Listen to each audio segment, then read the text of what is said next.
So modern audience acclaims feminist icon Marin Kitagawa and the couple genuinely hilarious by Rev. So I've seen a lot of discourse over the Oh, past couple of years about My Dress Up Darling and in particular there you go. the character Marin Kitagawa. And when I saw Oh this god. tweet, I knew we were in for an absolute disaster. This tweet saying, "We cannot be serious, bro. It's legit like clockwork," referring to the fact that problematic characters are often reclaimed as feminist icons or girl bosses or whatever. I mean, I saw this like popping up on my timeline where like they are picking up like anime characters or video game characters and like claiming them as part of their like their agenda, or I don't know, like something to promote, something to like to advocate. But like why would they do this? Years after being demonized and portrayed as something awful by those same users. And I think this thumbnail right here really sums it up, right? My Dress Up Darling, a feminist masterpiece. And this is a real What? video, and we'll watch some short clips from it. It's a disaster. But, of course, the replies are pointing out some very obvious statements here. Oh my god, Video I have to move essayists myself. are people too. Weren't they calling Maureen pedo bait? These poser clowns, I swear. Wait, really? Is Marin really that? What? Is Marin really that bait? Like this is the first time I ever heard of like someone calling Marina bait. Holy. I don't remember feminists being pro getting married and having kids. I must have missed that part. Yeah, classic feminist Oh, trope this right one. here. Getting married, having kids. The cope is absolutely insane. This is a Oh, here sort we of go. breakdown that we see with many characters. Bayonetta is a great example, where it begins, "This is gross objectification." Like I remember when like they post the like a family photo of Bayonetta with her child and like her husband, like having like a great family photo. And then the and Twitter just took it to town and they just be angry, just molding over it, that like they they fan canon that Bayonetta was like was a lesbian or something. And now that the canons that like she has a loving family with a loving child, with a loving husband, they gone nuts. It's for incels. Actually, it's fun. Let us enjoy it too, incel. Actually, this is for the girlies. And then, this always belonged to us. You are the invaders. And that is where we are right now. We're basically right before the final stage. Now, Marin Kitagawa is a feminist icon. But flashback to a few years ago, we had Holy. posts like this saying, "If you need to treat women like sex objects to get good views, then maybe you're just a bad writer." Now, this user is not only whining about My Dress Up Darling, but Like, isn't the author of My Dress Up Darling is a woman? doing so not even knowing the author is a woman. Bingo. Yep. I know my stuff. So it is a complete cell phone. And let's just remember the other controversies, like the fact that What? My Dress Up Nah. Darling, when the anime came out, was accused of racism and blackface because Maureen had a tan in one of the episodes. The drama was insane. And it's very interesting to see how this is being rewritten, the narrative, all these years later. And here's the video in question. And for some context, they're trying to frame their analysis around the idea of the male gaze. That is a very, What? very ridiculous phrase. I've never heard it not uttered by terminally online people, but that is the framework for their entire analysis here. Let's give it a quick listen. People throw Okay. around the term male gaze, but how many of you have actually read what it comes from?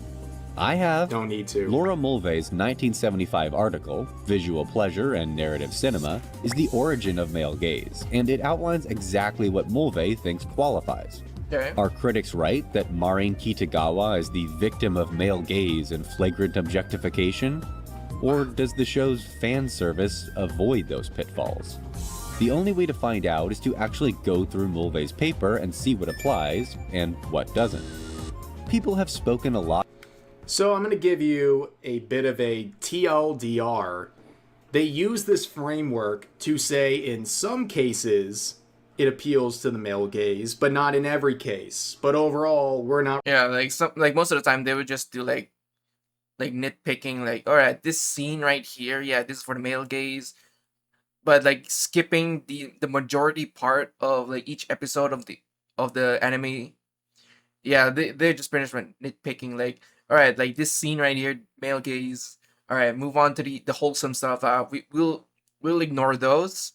All right, here comes like the usual part where, like, like, oopsie, like, guy walks in while a girl is changing. Ooh, yeah, that's a male gaze. That's a male gaze right there. And after that, like, move on, like 3 episodes worth of wholesome moments. Yeah, like most of the time they're just like pick stuff and then use them as ammo. Really sure, and as we'll see later, the creator of this video just dismisses everything and says, well, Marin Kitagawa is a problematic character, therefore this whole analysis was a waste of time, and truly a modern audience moment right there. But imagine my shock when the ecchi anime has fan service. Oh, whoa! I cannot Yeah. believe this is happening. Fan service in my ecchi anime? I can't believe this. And there were fans, quote unquote fans, of the anime when it came out, who were saying that, Like to be honest, like My Dress Up Darling, it's one of the mildest when it comes to fan service.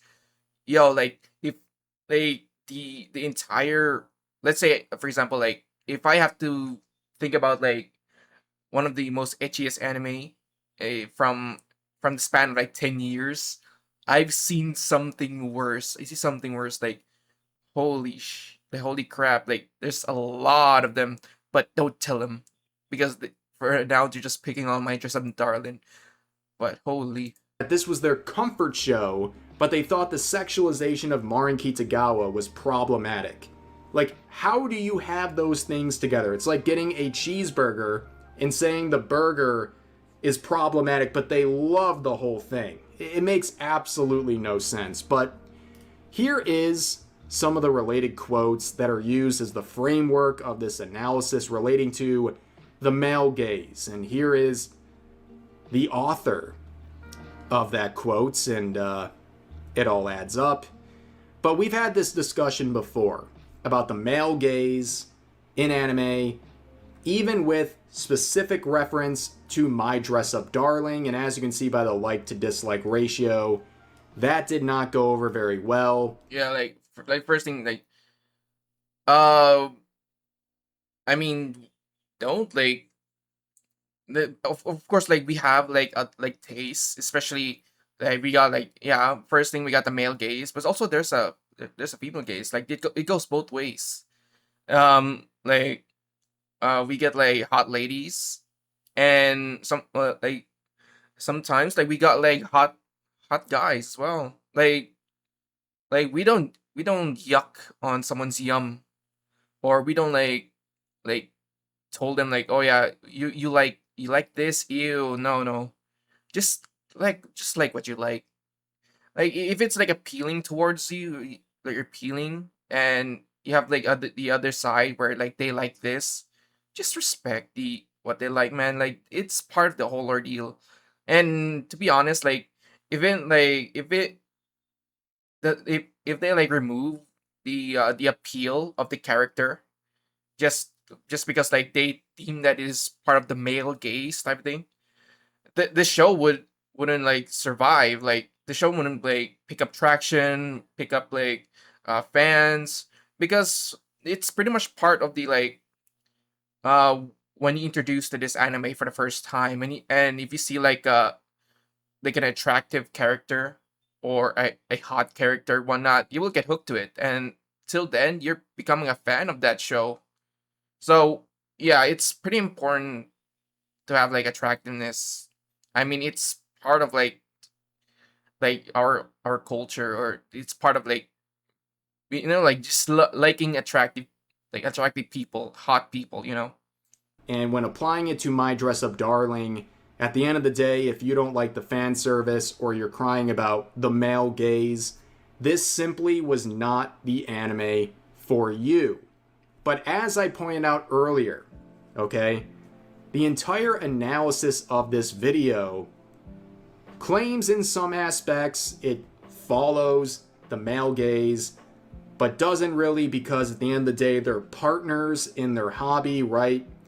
They're working together to do this stuff. It's not all on Maureen. It's not all on him. They are a happy couple experiencing a hobby together.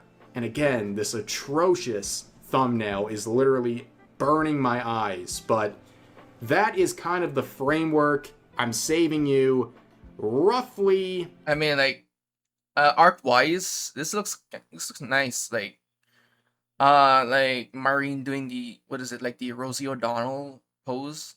Like, yeah, I think I think I got it or not, but I think this is Rosie O'Donnell like reference. But like tagging Maureen with this, it's, yeah. 16 minutes of commentary where it's just playing fan service on a loop.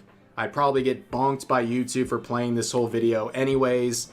But of course, there's one arc I want to point out here. It's this one right here. The Juju Paradox. Oh, we have this God. character that he almost breaks down in tears talking about, because he believes they completely ruined her. They completely demoralized her as a character because she was presented with fan service, but they didn't do anything too intellectual with it. They didn't have some overarching theme like they do with the other characters. She was just there for fan service, and that was such a bummer to the video's creator that he basically says they treated her like garbage. I mean, like treating her like she's real or something.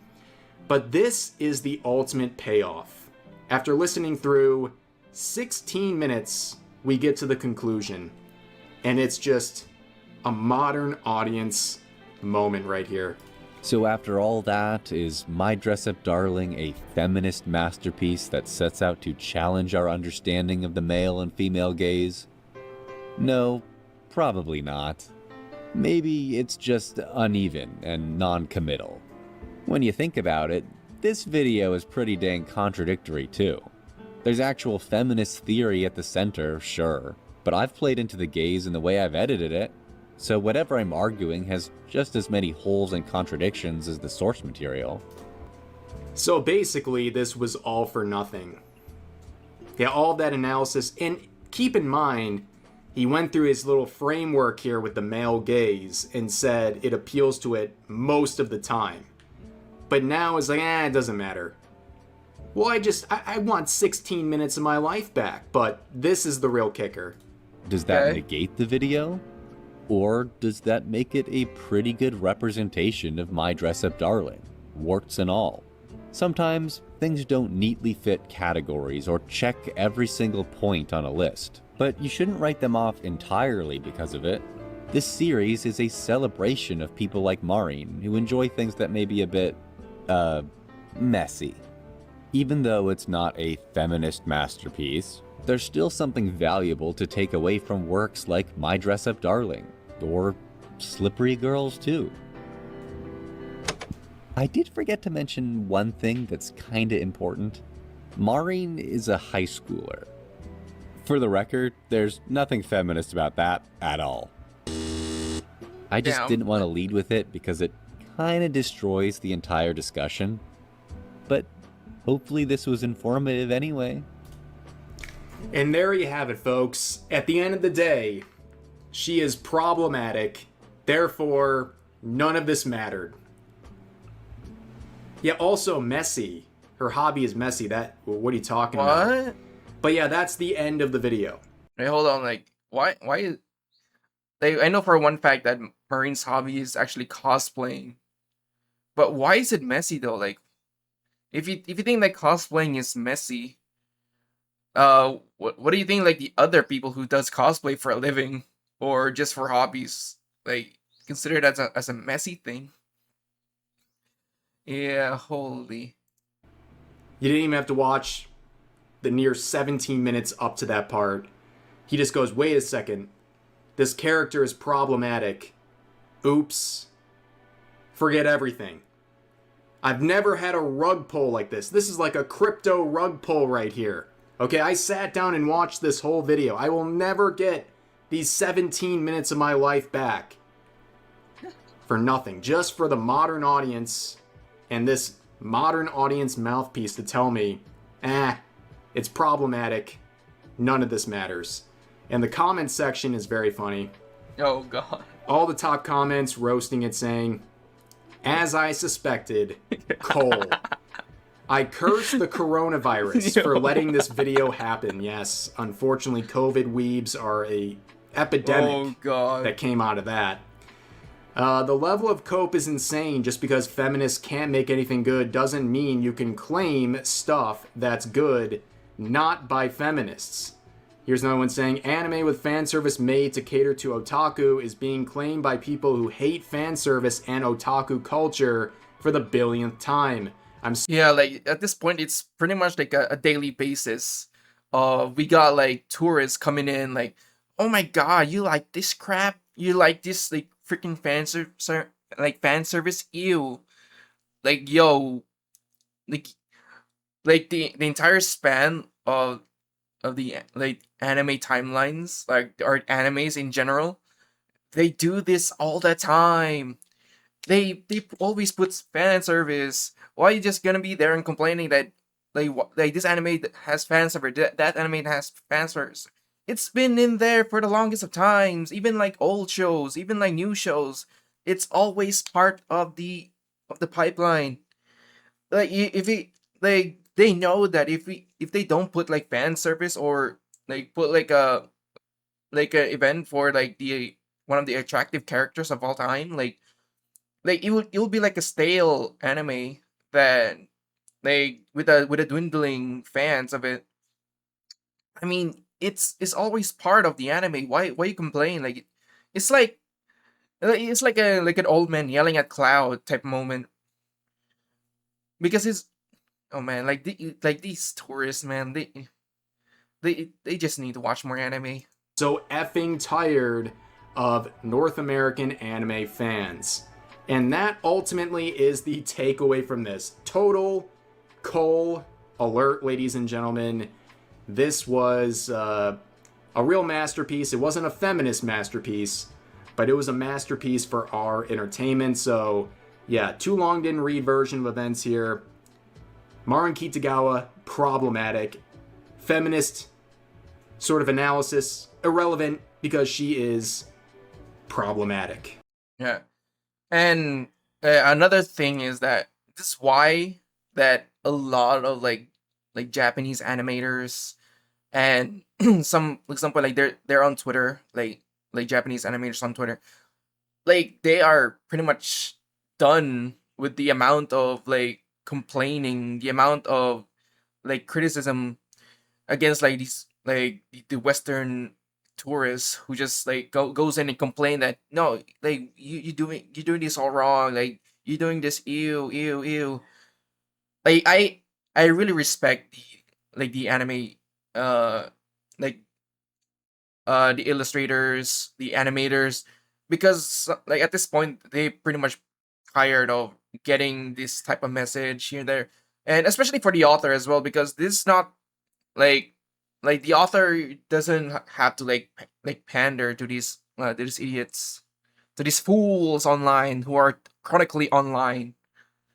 Yeah, like if that's the intended vision for the author and then the animators, then yeah, just they just shut up and enjoy it, because that is not your show to like that is not your show. You just watching someone else's show that they made from the ground up, like how the author painstakingly written each character's uh like their personalities, their roles. Like it's all part of a bigger story, And yeah, most of the times they would add like fan service. It depends just whether the setting is fitting, like for them to add in.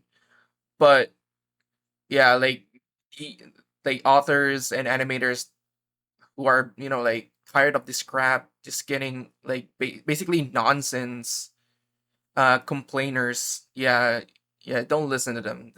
They're just gonna like just complain and watch. It's pretty much like hate watching at this point. Yeah, great video.